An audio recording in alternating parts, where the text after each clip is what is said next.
Deixa eu só retomar a nossa pauta. Nós falávamos sobre o parecer da Procuradoria-Geral da República, mas teve uma nova manifestação do presidente norte-americano. Nós trouxemos na abertura de Os Pingos nos Is essa apresentação do parecer final da Procuradoria-Geral da República. Trouxemos as informações aqui. E aí o presidente dos Estados Unidos hoje voltou a defender Jair Bolsonaro. O republicano disse que Bolsonaro não é como se fosse um amigo dele, mas alguém que ele conhece. Ele também voltou a afirmar que o julgamento contra o ex-presidente seria uma caça às bruxas. Disse também que o presidente é um bom homem.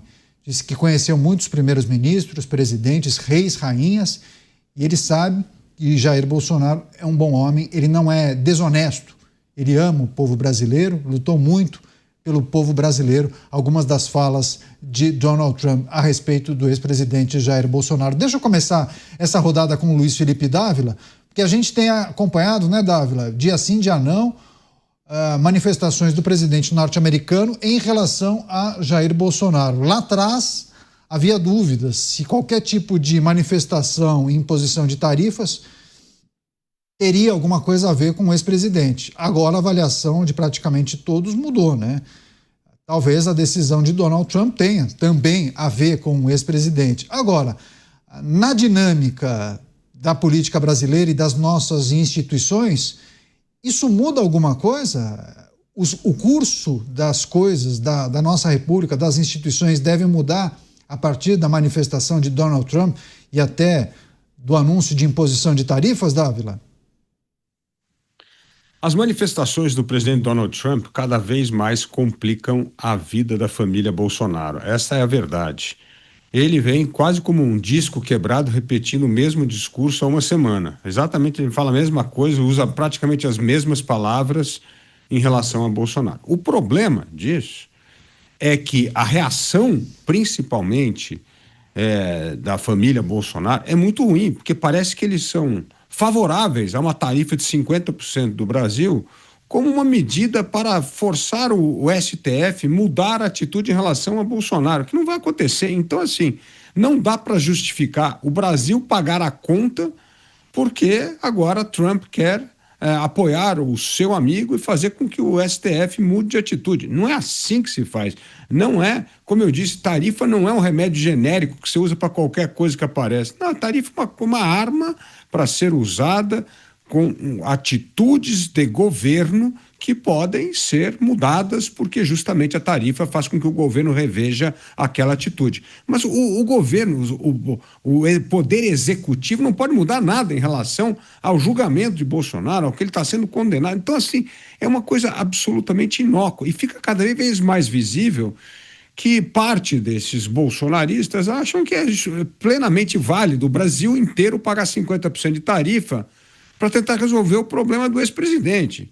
E aí o que você tem é reação cada vez mais acirrada, inclusive da base do governo. Hoje o senador Mourão, que foi vice-presidente da República no governo Bolsonaro, deixou muito claro isso, falou assim, olha, isso é um atentado à soberania do Brasil, o jeito que Trump está agindo. Então, é óbvio, quando isso se torna um atentado à soberania, é uma coisa incrível, porque aí parece que todas as diferenças acabam ficando em segundo plano e aí passa a ter um tipo de um clamor nacional para defender a soberania do Brasil. Então, você não discute as questões centrais, você tenta fazer com que uma medida tarifária mude a opinião do Supremo Tribunal Federal, porque o governo federal não pode fazer absolutamente nada em relação a esse ponto. E terceiro, que não ajuda a melhorar a dramática situação do Brasil, cada vez mais vivendo sob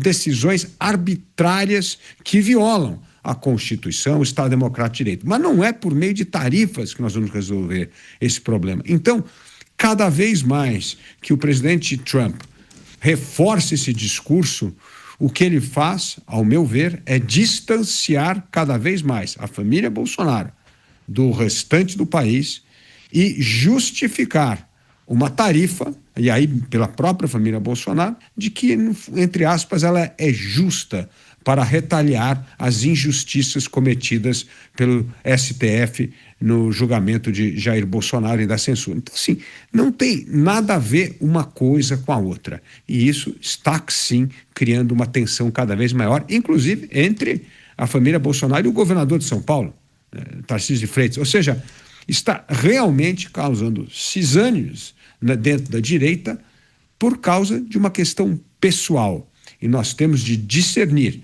o que é uma questão pessoal, o que é uma questão de Estado e qual é o melhor instrumento para tentar reverter atos arbitrários do judiciário. Certamente não são tarifas. Daqui a pouco eu vou trazer outras manifestações de Donald Trump, que concedeu uma entrevista coletiva hoje, e aí ele foi questionado sobre a medida imposta ao Brasil, ou pelo menos o anúncio, e também em relação a Jair Bolsonaro.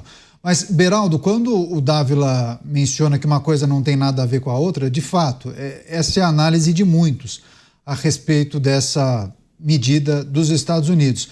Mas o país já usou medidas tarifárias comerciais para tentar consertar algum ingrediente político que não beneficie o país, né? É preciso colocar em perspectiva as medidas para países em guerra, mas também há outros episódios que poderiam ser comparáveis a essa situação do Brasil, ou você acha que não?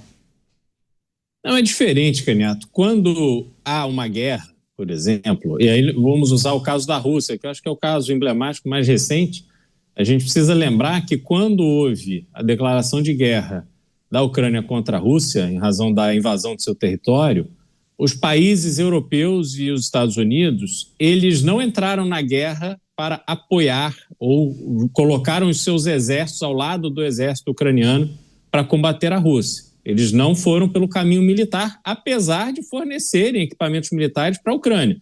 Mas a Ucrânia ficou até hoje, está lutando essa guerra sozinha, com seu exército.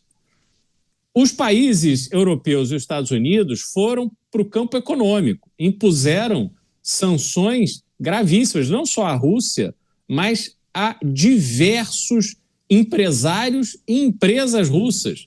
Hoje, por exemplo, Caniato, uma das formas que tem sido mais utilizadas nessa campanha para dificultar a vida da Rússia, inviabilizar a economia russa, é sancionar navios de petróleo.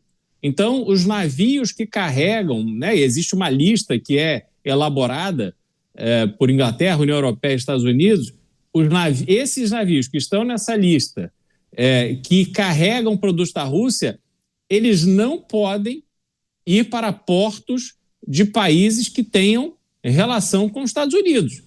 Agora, o Brasil leva isso a sério? Não, o Brasil não está participando disso. O Brasil recebe tudo e quanto é coisa que venha da Rússia. Os países desenvolvidos, o G7, por exemplo, vamos colocar dessa forma para simplificar, o G7 estabeleceu, por exemplo, um preço máximo que a Rússia pode cobrar pelo seu diesel, pelo seu petróleo. Se você está acima, se a Rússia está vendendo, porque o mercado está com tendência de alta e ela vende esse produto acima desse teto estabelecido, os países que têm relação com os Estados Unidos não deveriam comprar produtos da Rússia. O Brasil compra, não está nem aí. Entra, descarrega, para no porto o navio, paga, faz o câmbio, tá tudo bem. O Brasil está dando de ombros para esse esforço de sanção.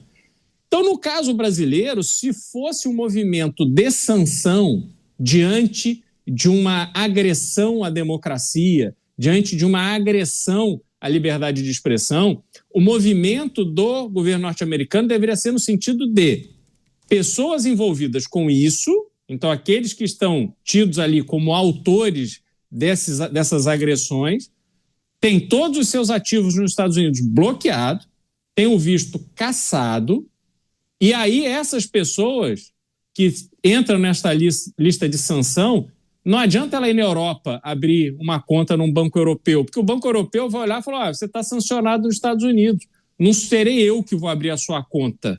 E aí a vida da pessoa fica completamente complicada. E ela, de fato, oficialmente, ela fica limitada a ter relações pessoais, comerciais com Cuba, com Rússia, com China. É isso que vai restar.